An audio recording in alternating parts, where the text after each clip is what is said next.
Mantan Menteri Pendidikan, Kebudayaan, Riset, dan Teknologi RI periode 2019 hingga 2024, Nadiem Makarim, mengungkap bahwa dirinya sempat diminta oleh orang-orang terdekat untuk menolak tawaran menjadi menteri. Kekhawatiran utama saat itu adalah potensi hujatan publik, perlawanan terhadap perubahan, serta absennya dukungan partai politik.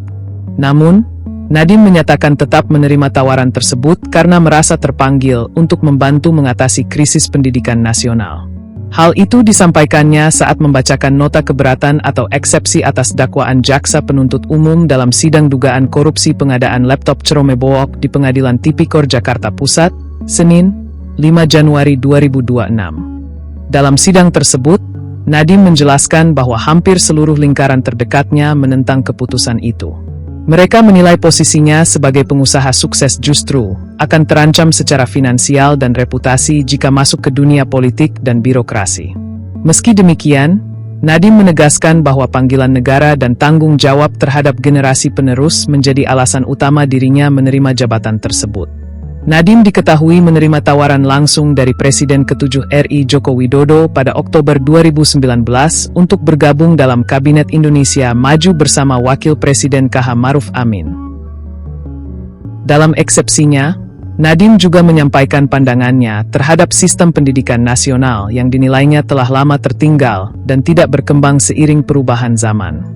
Ia mengaku melihat peluang besar untuk memperbaiki sekolah-sekolah di Indonesia yang menurutnya puluhan tahun mengalami stagnasi dan tertinggal dari negara-negara berkembang lain. Nadiem turut menyinggung nilai pengabdian yang ditanamkan orang tuanya sejak kecil, bahwa kesuksesan pribadi tidak memiliki makna tanpa kontribusi bagi negara.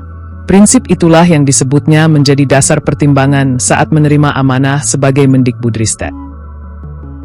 Lebih lanjut, Nadiem mengklaim telah mengorbankan banyak hal secara pribadi setelah memutuskan mundur dari Gojek pada 22 Oktober 2019. Ia menyebut kekayaannya justru menyusut selama menjabat sebagai menteri. Selain kehilangan gaji besar sebagai pimpinan perusahaan teknologi, Nadiem juga mengaku kehilangan kesempatan memperoleh tambahan saham sebagai pendiri Gojek. Bahkan, ia menyatakan pengabdian sebagai menteri turut mengorbankan ketenangan hidupnya. Nama Nadiem Makarim kini menjadi sorotan setelah ditetapkan sebagai tersangka oleh Kejaksaan Agung RI dalam kasus dugaan korupsi pengadaan laptop Ceromebook dan Chrome Device Management (CDM) di Kemendikbudristek periode 2019 hingga 2022. Program digitalisasi pendidikan 2019 hingga 2023 tersebut menelan anggaran Rp9,3 triliun dan diduga menyebabkan kerugian negara mencapai Rp2,1 triliun. Dalam sidang dakwaan, jaksa penuntut umum mengungkap bahwa Nadiem diduga menyiasati konflik kepentingan dengan cara mundur dari jajaran direksi PT Gojek Indonesia dan PT Aplikasi Karya Anak Bangsa (AKAP) agar tidak terlihat memiliki kepentingan langsung dalam pengadaan Ceromebook. Meski mundur sebagai direksi, jaksa menyebut Nadiem tetap mengendalikan kepentingan sahamnya dengan menunjuk orang-orang dekatnya sebagai direksi dan beneficial owner, antara lain Andre Sulistyo dan Kevin Brian Alwi. Jaksa juga memaparkan bahwa Google telah menanamkan investasi besar ke PT AKAP sejak 2017 dan 2019 dengan total ratusan juta dolar AS, sebelum program pengadaan Ceromebook dijalankan di Kemendikbudristek.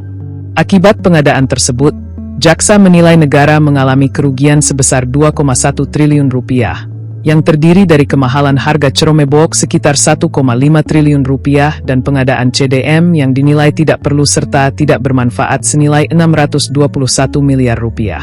Dalam dakwaan, Nadiem disebut telah memperkaya diri sendiri atau pihak lain dengan nilai mencapai Rp809,59 miliar.